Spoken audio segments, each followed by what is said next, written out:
Class 7th, welcome to my channel. इसके अंदर आपको प्राइम फैक्टराइजेशन मेथड जो कि आपने लॉ क्लासेस में करते थे वो करना है, फिर उसके बाद उसे एक्सपोनेंशियल फॉर्म में लिखना है।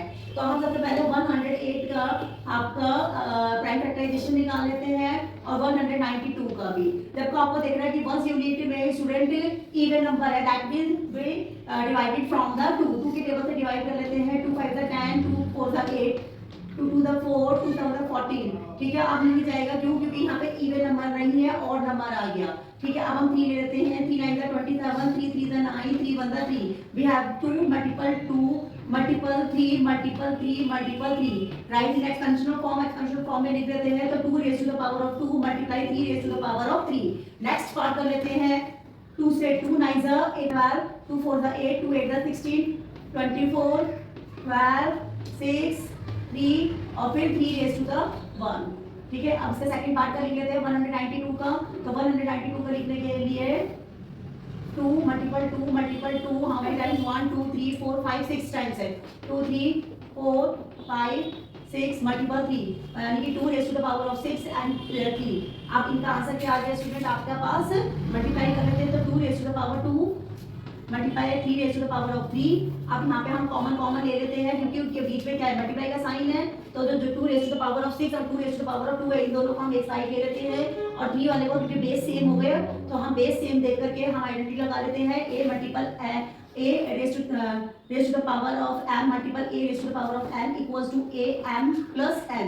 ये वाली आइडेंटिटी लगा लेते हैं, बेस सेम कर लेते हैं। तो पहले हम 2 2 को ले लेते हैं। 2 raise to the power of 2 multiple 2 raise to the power of 6। अब दोनों को प्लस कर देते हैं। तो 2 में प्लस करा 2 में प्लस करा 6, तो हमारे पास क्या आ गया? 2 raise to the power of 8 आ गया। सेकंड टाइम में 3 बेस जो है कॉमन है वो ले लेते हैं। 3 raise to the power of 3 multiply 3 raise to the power of 1, क्योंकि जब कोई भी नंबर आओ तो दैट मींस 1 होता है। अब यहाँ पे 3 raise to the power of 3 plus 1 कर लेते हैं। दोनों को प्लस कर लेते हैं, प्लस करते हैं तो हमारे पास क्या आंसर आ जाता है स्टूडेंट? हमारे पास आ जाता है student 3 raise to the power of 4। ठीक है, अब हम करेंगे सेकंड क्वेश्चन जिसके अंदर 270 है, उसको सॉल्व कर लेते हैं। ठीक, मैं रेस कर रही हूँ स्टूडेंट। अब 270 है, प्राइम फैक्टराइजेशन मेथड बोला, उसमें पहले प्राइम फैक्टर्स बनाने हैं हमें। तो 270 को ले लेते हैं। इसको शो करना ही है आपको स्टूडेंट सम्स के अंदर, यही आप इसे छोड़ देंगे, साइड में नहीं करना है आपको, क्योंकि उसने क्वेश्चन में बोला है प्राइम फैक्टर। अब 2 क्योंकि यहाँ पे इवन नंबर है, 1 यूनिट पे तो 2 से ले लेते हैं। 2 2 2 3 6, 2 5 10। ठीक है, अब हमारे पास 1 यूनिट नहीं है यहाँ पे क्योंकि हमारे पास 5 है, तो हम इसे 3 से मल्टीप्लाई कर लेते हैं स्टूडेंट, क्योंकि 3 का 1 प्लस करा 4, 4 में 5 प्लस करा 9 और 3 की टेबल में 9 आती है। 3 4 12, 3 5 15, 3 1 3, 3 5 15, 3 5 15। अब 5 आ गया तो 5 1 5 एक्सपेंशियल फॉर्म में लिख लेते हैं। तो 2 मल्टीपल 3 मल्टीपल 3 मल्टीपल 3 मल्टीपल 5। तो 2 की raise to the power of 1, 3 raise to the power of 3, 5 equals to. तो दैट मींस यहाँ पे 270 एक्सपेंशियल फॉर्म ये आंसर आ गया आपका। ठीक है, अब हम थर्ड पार्ट करते हैं स्टूडेंट। थर्ड पार्ट है 729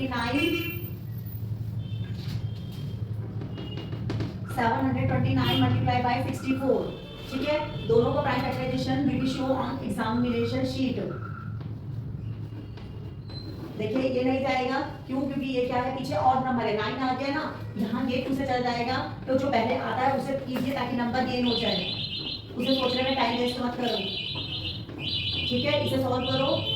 2 मल्टीपल 2 मल्टीपल में टाइम 6 टाइम है, तो 2 raise to the power of 6 आ गया। मल्टीपल 3 2 6, 3 4 12, 3 3 9, 3 8 24, 3 1 3। अब ये 3 तो नहीं जाएगा, 9 9 81, 9 1 9। तो हम यहाँ पे इसका कन्वेंशनल फॉर्म में लिख लेते हैं स्टूडेंट। तो 3 मल्टीपल 9 मल्टीपल 9, ये मल्टीप्लाई का साइन है। 3 raise to the power of 2, 9 raise to the power of 2 एंड 2 raise to the power of 6। अब इनको हम असेंडिंग ऑर्डर में रीअरेंज कर लेते हैं।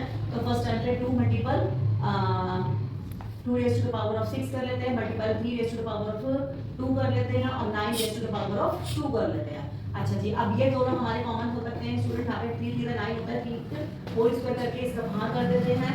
ठीक है ना, और उसके बाद यहाँ पे 3 raise to the power of 2 आ गया और यहाँ पे हमारा 2 raise to the power of 6 ही है। ठीक है, अब यहाँ पे इन दोनों को मल्टीप्लाई कर लेते हैं, आइडेंटिटी यूज कर देंगे। 2 टू द 4 हो गया, 3 raise to the power of 4 हो गया, multiply 3 raise to the power 2 हो गया, मल्टीप्लाई 2 रेज़ टू द 6 हो गया। तो अब इन दोनों का बेस कॉमन हो गया। आइडेंटिटी यूज करी थी पहले वाले में, हमने ये वाली आइडेंटिटी यूज करी है स्टूडेंट, होल स्क्वायर वाली। तो यहाँ पे a मल्टीपल n आ गया। अब दूसरे वाले में आइडेंटिटी यूज कर रहे हैं a raise to the power of m, a raise to the power of n equals to a m plus n। अब यहाँ पे 3 और 3 दोनों बेस आ गए, 3 को एक साथ ले लेते हैं, 2 प्लस 4 प्लस कर लेते हैं। तो 3 में 3 raise to the power of 6 आ गया, 2 raise to the power of 6 आ गया। ठीक है ना स्टूडेंट। अब हमारे पास एक और आइडेंटिटी यूज हो रही है इसकी, जिसमें कि पावर सेम होती है और बेस नहीं होता है, तो वो और हम चेक कर लेते हैं एक बारी। तो स्टूडेंट इसमें ये आइडेंटिटी यूज कर लेते हैं जिसमें बेस कॉमन है और पावर क्या सेम है। तो हमारे पास आइडेंटिटी यूज करते हैं तो हमारे पास क्या आ जाएगा स्टूडेंट, यहाँ पे 2 × 3 ब्रैकेट में ले लेते हैं और पावर 6 कॉमन। ठीक है, वैसे पीछे आपका बैक में आई थी ये आंसर है, लेकिन आप ये भी लिखेंगे तो 2 2 2 3 6 2 8 16 2 4 8 2 1 2 2 9 18 2 2 4 2 8 16 2 6 12 2 1 2 4 8 और 2 3 2 9 18 और 2 6 12 2 4 8 और 2 8 16 24 12 6 3 3। ठीक है ना, राइटिंग एट कंडीशनल फॉर्म तो हमें टाइम 1 2 3 4 5 6 7 8 टाइम है, तो यानी कि 2 raised to the power of 8 multiplied by 3। हमें लिख दीजिए 2 को 8 time 2 multiple 2 multiple 2 multiple 2 2 multiple 2 multiple 2 8 time 1 2 5 6 7 8। ठीक है स्टूडेंट, आंसर आ गया। तो सब्सक्राइब माय